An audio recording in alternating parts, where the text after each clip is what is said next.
It's a running joke among blacksmiths, among amateur blacksmiths in particular, to pine away for the good old days, the days before mechanization, when the blacksmith was the keystone of all industry. It gets old quickly just because everyone who picks up the craft makes the exact same joke.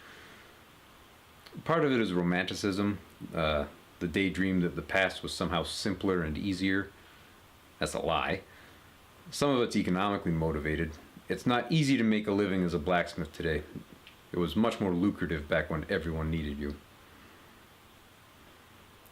You quit making those jokes about the good old days right around the time you get your first wholesale order, and you realize that if it's this boring to make 3 dozen copies of an ornate fire screen that you designed yourself, how bad must it have been to crank out the same piece of hardware for weeks at a time?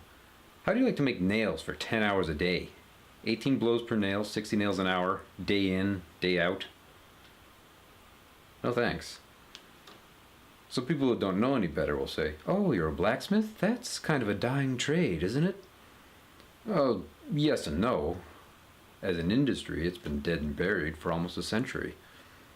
As a trade, as a craft, there are probably more blacksmiths now than there have been for 80 years. The skill level's probably lower, but we're working on that all the time.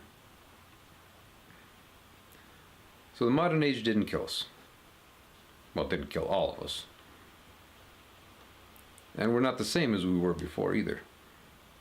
You could make it into a myth. The blacksmith is killed by the modern era, buried and forgotten, but his absence is so glaring that he's resurrected. And when you come back from the dead, you're not the same. You don't have the same limitations. You've been apotheosized. Nothing's beyond your grasp. And this is really what happened to blacksmiths. We don't have to spend all day cranking out nails. We couldn't if we wanted to. But we're free, we're unbound. We can spend all our energy making things that are beautiful. Still have to make a living, you have to build what sells. But the freedom you're granted as an artist, rather than the expectations given to tradesmen, that's more than worth the exchange. I think about this a lot because it's my job.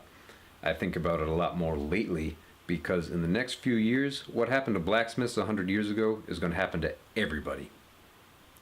Everybody. Machine learning, artificial intelligence, automation. Is your job repetitive? Is there anything about your job that's repetitive? Then you're going to be replaced.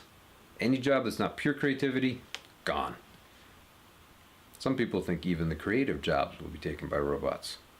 They point to machine learning. We have computers that create paintings in the styles of the masters, compose music that sounds like Bach or Mozart. I hear rumors that popular music is all composed by computer algorithms now based on previous hits. That would explain why it's so stagnant. What they leave out of the conversation, though, is the fact that these original works aren't actually original. They're just pastiches. Nothing's required to make a pastiche. Of course a machine can do it. Congratulations, you've automated fakery.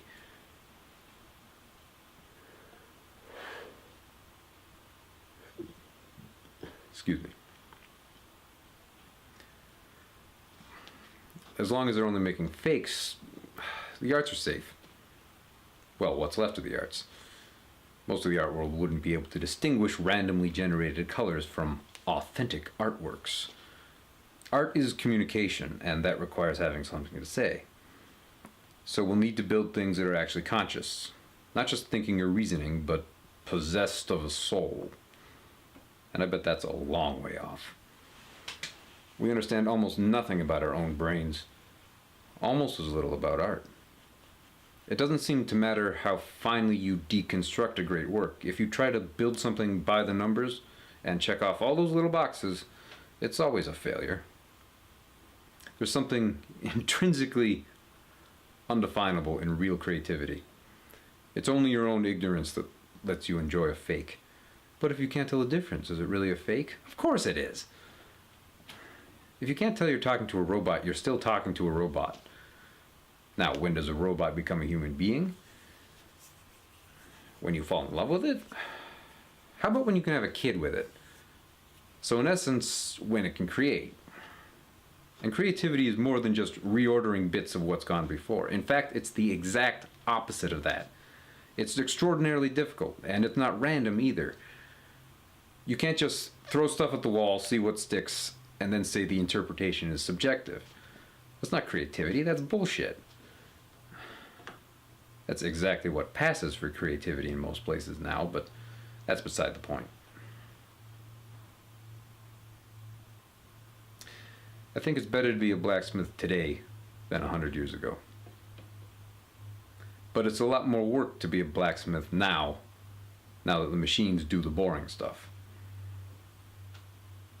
I think it's going to be a lot more work to be anybody when the machines do all the boring stuff.